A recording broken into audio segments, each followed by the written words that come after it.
Amen. Amen. Peut-être dans ta boulot, on a invité au petit peu papa. Bayaki kara, bayaki na bangana bango bandokite. Mais diable tellement ma porte ici que zala fungolaka, ayeka na papa ya pas vandisa yo. Ah maman, moi na yete tika banoko, moi c'est un tante ayaki. Totamboli ne journée mobimba na kolofasi. Oui, moi c'est tante ayaki, ayaki n'est pas bien, ça fait ndokite. Mais avec canal au diable a passé pour ratisser quelque chose dans boutoine. Alléluia. Tu cours pourquoi? Pour gagner un prix. Donc, nous devons qu'on l'aime sauter. Nous devons la bénédiction. Ma sola pamba pamba de kota kana matoi na yote bien aimé. Litoi na waneza e foi ko yoka nzambe. Soki litoi ne komo yoka ba to seke nzamba komi musika na yo. So litoi na yo komo misu ne komo linga mokili se ko komi ennemi ya nzambe. Ko te bibi no mi bato ba linga ka mokili bazabi ennemi ya nzambe. Na lobi te to sa la salité. Na lobi te ko la ta mabe. Po mi beze sa te lobi la mbaku tu Yesu alata ki. Pri na ngona ngana yo. Bien aimé. Et là bas ta suka ba bête ba bête la onzeke. Ba bête ko pena ba kabola. Alléluia. Ba kabola mo ba weli na. Isaïe ameni.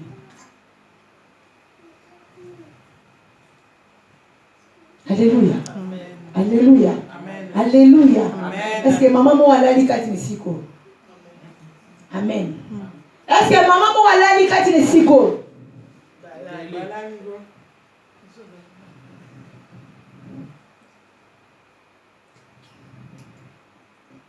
Je cours pourquoi?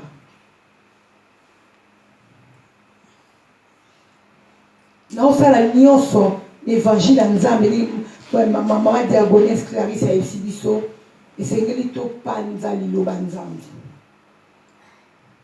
Ata na misala na biso ngana mona ba musulman. Wane ba na machine eza na compteur bien aimé. Soki o suki ba do compter 1 minute 2 minutes o sali 4 minutes compter ko sali 4 aza kuna te. L'air na prière so e koki o moleka kotisi ma machine malema bungi. Ake pena sali prière na etonga ozonga pena poste azongi. Mais nous on ne fait pas ça. Ah na saki trop pris musala zwinga. Ya biso ku te do ukati ku to tambe toko. Et nous gâter que autant soki loko nini Place ka kozali. Place ka kozali ba pesi na musala makasi oui. Dia na koti na kati ya gouvernante wana. Dia na koti na kati ya chef wana songolo. Pour pesa na makasi musala makasi pour décourager nga. Aidenga pour ba sainte na robele la Saint-Esprit. Saint-Esprit otindela nga ba ange ba yo travailler nanga. Bolingo nanga na Yesu bolingo ya Yesu kateo. Bene mo mona ni obeta musala. Alléluia, Jésus a sauvé. Ozo yembe na nzambe. Okomona courage mo oya. Molimo nzambe akotinda pena ba ange ba yeko travailler na yo. Alléluia. Amen. Je cours pourquoi? Pour ça la premier jour. Bobo salate que bien aimé, l'obéissance vaut mieux que les sacrifices. On mange pas. Nasi mutu moko kati na biso toko lia teti dimanche na 5h toko melate il fait chaud je sais toko lia te toko melate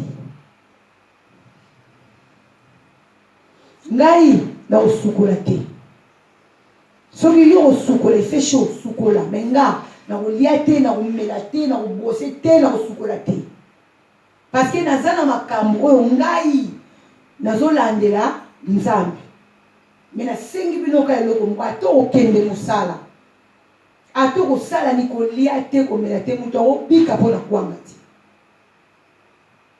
bibelo bimilimo mosusu bien aimé kimaka na jeûne et prière. Tu cours pourquoi? Alléluia.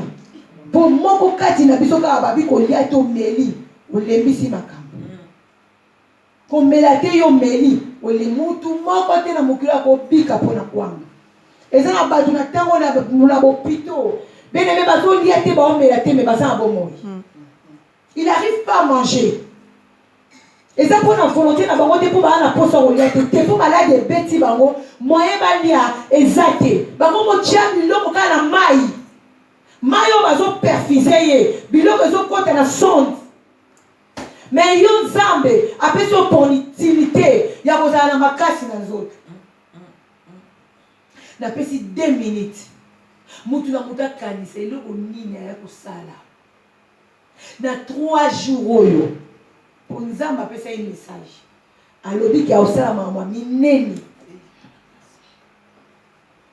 nzambe alobaka pamba te so alobi seka aza na likambo osala bato nyonso baotya makolo kati misiko aosala makambo minene mpe ya kokamba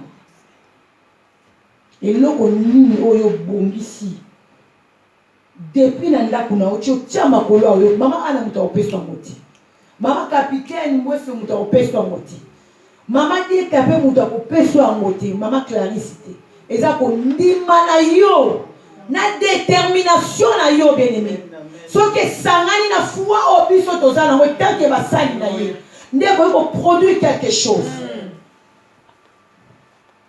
Alléluia. Alléluia. Alléluia. Alléluia. Eloko nini oyo bongisaki depuis ndako na yo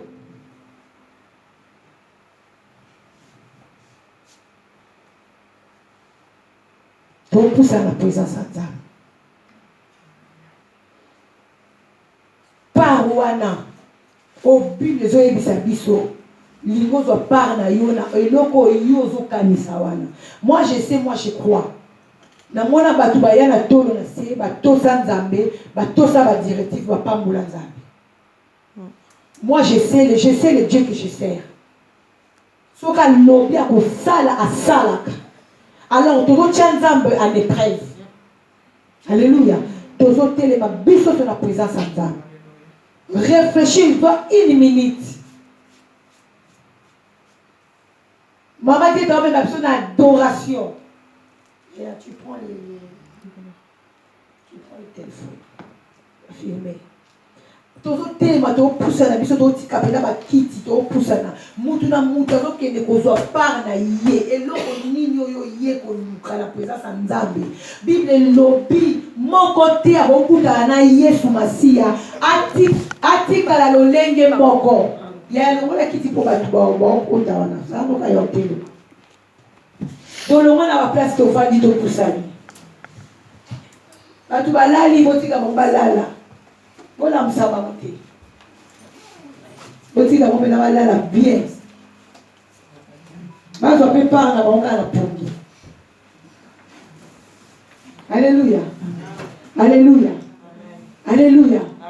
Mais tous les années, on a dit cela 10 vierges. Alléluia. Les animaux ont dit cela 10 vierges. 5. Parce que 6 qui m'a foutu. Mais puis, ils sont debout. Toza na mama mwinda na biso donc tant épouse au compte aroza ya nani et pas biso toza doit épouse tant épouse au compte o kanga uzala kopo ya za molimo donc pour kangaye il faut compter la profondeur ya molimo pour kangaye soko tika no lisu mo na tano ma pela jo salite na fungwa na ma lisu yezo lo bani azolo bana épouse pas comprendre que na épouse et pour ailler pour balangai. Tant maman dit on a besoin de forte adoration bien aimé. Quand on a quatre adoration, qu'est-ce qu'on récupère par na yo. Et là on dit yo bongi ça comme Seigneur ndenga na OK pour mani na yaki na requête nanga. Na yebi c'est Nzambe ndenga na yeboye na yebo toi quelque chose. L'Éternel avait dit elle n'a pas msoma ya miso. Alléluia. Nzamba lobi. Nzela musali na ye kalinga pa musoma ya miso. Alors vous allez concentrer ok ne vous voit pas na yo parce que na la daïde de la servante de Dieu mamolani alobi a ôté na maté moi alobi nzamba ko révéler likambo ko kanisa te kezaka lelo nzamba la kiso vanda na pas la kiso bible aliyo bimeli pasteur no rebelle. On a qu'il y a une mission, peut-être à l'oubli pour la demain. tanga nani nazama kola papa na odeme nzambe yemo ko sa nini aotele misao nzambe alobi alina pa nsoma ya miso nzambe alobi ayoki kolela na yo siko komi likambo yo moko siko osala traitement na nzambe babenga nga bapesi na message Alléluia nzambe alinga pa nsoma ya miso ekomi siko na temps oyo yo moko fofungola motema opusa na présence ya nzambe oyebisa nzambe alinga seloma mobele mais aosenga connexion nzambe alobi alobaki kia osala mambo ebele lelo yango biso na mafuta na biso totikali nango tozopelisa yango bamwinda na biso tozobenga présence ya molimo mosantu mutu na mutu ayeba mbango nini azokima mutu na mutu ayeba eloko nini abongisaki ya parti ya ndako alobaki na ke kuna 3 jours na kobima pamba te bien aimé ozonga na chere o dimanche ba dimanche ezebele okozonga na chere olike retraite wana na kotaki nzambe alobaki tala eloko nasengaki nzambe yango mpe eloko ngo oyo osenga nzambe mokolo omona ngo eréalise bien aimé zonga ya opambola nzambe. Merci beaucoup de Dieu de Dieu. Ça la concentre bien aimé. Yahweh, tutiki banda kupamba te. Yahweh sala, Yahweh sala lolengena, Yahweh sala lolengena Yahweh, Yahweh sala, Yahweh sala lolengena Yahweh sala lolengena Yahweh.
yo soit position ezo me convaincre yo oh yo moyeba kosola na nzambe ozopeta maboko ozokende koreklame par na yo banda koreklame par na yo epa nzambe loba nzambe nazokima te en vain nazokima te en vain nazoluka yo te en vain nazotika ndako na nga te en vain natika moyibi te en vain natika koswana te en vain nazalaki mutu ya makambo ya mpilinga natika yango te en vain nazokima pour gagner un prix nazokima pour gagner un prix pour récupérer ma part pendant que je récupère par na yo eloko nini bien-aimé na mosulizo na molimo oyo ozopongisa oyo opongisa kina ndako oyo ozolingo osala ozomonake na makasi nomoko kokoka te benga molimo na nzambe yende aza na kapasite ya nyonso belela ye mama belela ye loba papa na ye liboso na yo nazotraite nzoto na nga direma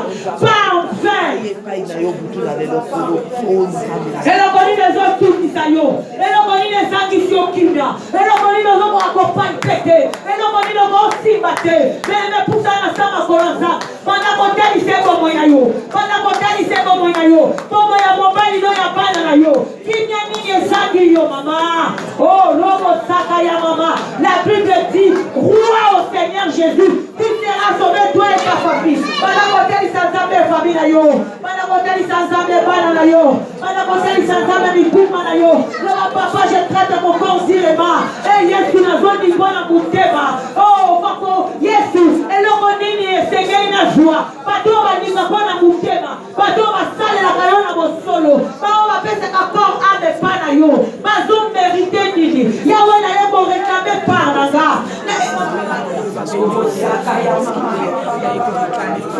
banda kodeklare okobima wapamba te okobima wapamba te je sais Dieu je sers Dieu je sers il parle pas en vain il parle pas en vain soki alobi akokisaka ezosenga détermination na yo ezosenga foi na yo oh labasaka ya mama telebe banda koyebisa ye banda kosopa motema banda kofongolele motema kota na kati ya motema na yo akuta oyo ozosenga oyo ozobimisa na mongongo na yo eza oyo ezowuta na kati ya motema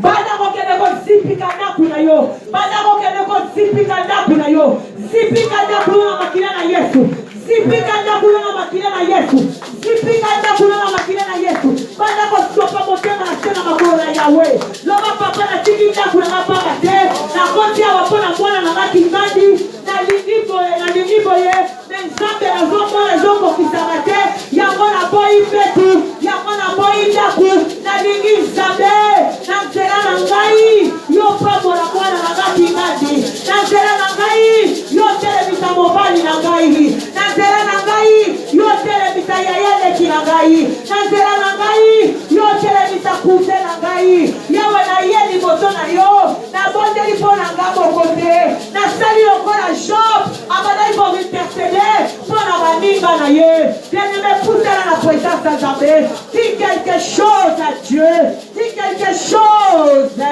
quelque chose akotiko pamba te loba Nzambe nasengi kaka likambo oyo nalingi namona changement nango 2018 Yesu ekutanga lisusu na sujet de prière oyo te yawe ezwa solution likambo elekinga na makasi yango naye kosenga pa nanga po ete naza na kondima kolo nasalelaka yo naza na kondima ete Yesu nalandaka yo naza na kondima Yesu ke nalingaka yo ozomona motema nanga po ete makomi eyebisinga c'est toi qui sonde le rein c'est toi qui sonde le cœur naza na poso sondenga okomona ke oyo ezobima na monoko nanga ezowuta tutwa na motema ezoswa ezosala pasi na yo lobi na makomi na yo ngana batela motema nanga koleka nyonso tala likambo yo yango nde ezozangisa motema nanga kimia lolenge nini ngai nakobatela motema koleka nyonso yo pesa solution po ete motema nanga ezwa kimia yo pesa solution po ete motema nanga ezwa kimia yawe bato balingaka yo bao batalelaka yo bazomerite nini bao basekosaka epai na yo bazomerite nini bao batiki nyonso bazokima frère Mbangu Yesu bazomerite nini nalingi na mérité spirituellement na mérité physiquement na mérité ezakaka yo okoki kosilisa likambo oyo eumeli mbula na mbula minganga bakoki yango te famille ekoki kosilisa yango te yango natali na gauche natali na droite namoni ete makomi eyebisinga au secours de l'homme de vanité yango nayeba kwea na se na makolo na yo natangi makomi na yo etalisi ngai robosaka ya mama Esther ashenaki asemaki mpe libota na ye gene yokotaki likambo na ye yango ngai nzambe na ye liboso na yo lokola rit akangamaki na nzamba Naomi amonaki loboko na yo ngai mpe na ye na se na makolo na yo kolo nalingi nazwa parte nga na ye na se na makolo na yo nalingi oloba parte nga na ye na se na makolo na yo nalingi opesa solution 3 jours ode na koti nakobima pamba te j'ai besoin de toi au secours de l'homme de vanité au rimesanda rabache bisodoro popopopo rekada baba lesanda baba ispendele bebe saka ya mama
Seigneur, viens-moi en aide. J'ai besoin de toi. Sans toi, je ne peux pas. Sans toi, cette situation est trop difficile. Sans toi, c'est l'impossible. Mais Seigneur, c'est impossible. Que tu rends les choses impossibles possibles. Avec toi, c'est possible. Ce qui est dur pour moi, ce n'est pas difficile. Ce qui est impossible pour moi, pour toi, c'est possible. Voilà pourquoi je viens auprès de toi.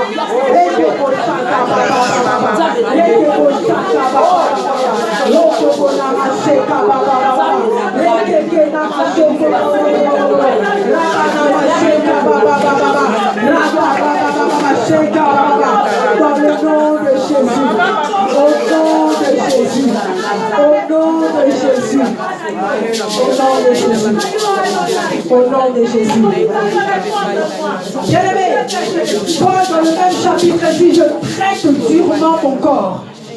Bien-aimé, que la soirée que je suis en train de passer ce soir, ou la retraite dans laquelle je suis venu, ne puisse pas passer en vain. Lorsqu'il dit je traite durement mon corps, c'est-à-dire que je peux même faire souffrir mon corps parce que je cours pour un prix. Alléluia. Je cours pour un prix. Donc je suis capable de tout laisser. Je suis capable de mettre tous mes côtés parce que j'ai besoin de quelque chose. Mon problème a besoin d'une solution. Bien-aimé, laisse-moi te dire ce soir que ta vie a un vide et ce vide a la forme de Jésus. Le vide qui est dans ta vie a exactement la forme de Jésus. Bien-aimé, ce soir c'est Jésus qu'il te faut. Et si tu es là ce soir, tu as abandonné ton lit, ton mari, tes enfants, bien-aimé, tu dois être rémunéré, tu dois être payé. Ce n'est pas en vain. Tu traites durement ton corps pour avoir quelque chose. Sinon, je pense que chacun d'entre nous s'est resté chez elle. Parce qu'on a aussi des choses à faire. Mais si nous sommes venus, nous traitons durement notre corps, c'est parce que nous voulons aussi rapporter un prix. Nous voulons un résultat de prière que nous sommes venus adresser à Dieu ce soir. Nous voulons voir quelque chose. Même si ce n'est pas demain, mais après-demain, je veux voir. Même si ce n'est pas pour moi, mais pour mon enfant, je veux voir. Même si ce n'est pas pour mon enfant, pour mon mari, je veux voir. Mais je veux un résultat. Et un résultat qui se voit visible. Alléluia. Je veux quelque chose de visible. Je veux que quand les gens viendront me voir, mais non, c'est pas elle, c'est changé. Non, ça c'est pas elle, c'est Dieu qui a fait. Bien-aimé, que cette retraite ne passe pas en vain. Alléluia. Que cette retraite ne passe pas. Bien-aimé, que cette retraite soit une retraite qui va révolutionner ta vie. Que cette retraite soit comme un tremplin, escalier, qui va te faire monter des étages. Là où tu n'arrivais pas, à cause de l'obéissance à la parole de Dieu. Bien-aimé, la Bible dit qu'elle veut mieux l'obéissance que les sacrifices. Bien-aimé, on peut venir ici, dormir par terre. Mais si tu n'as pas l'obéissance à la parole de Dieu, bien-aimé, c'est en vain. L'obéissance, le sacrifice c'est bien, mais l'obéissance c'est très important. Obéir à la parole de Dieu c'est très important. Bien-aimé, si tu veux voir les choses avancer dans ta vie, c'est l'obéissance à la parole de Dieu. Amen. Alléluia. Dis Seigneur, je suis venu ce soir, je traite mon corps durant, j'ai sommeil, mais je mets mon sommeil de côté, je vais te voir. Bien-aimé, prie au nom de Jésus. Tu connais le problème qui ronge ta vie. Tu connais le problème qui ronge ta famille. Tu cours, mais tu ne vois rien. Tu dis, Seigneur, je viens, je suis en train de courir pour un prix. Je veux voir un résultat. Un résultat spirituel, un résultat physique aussi.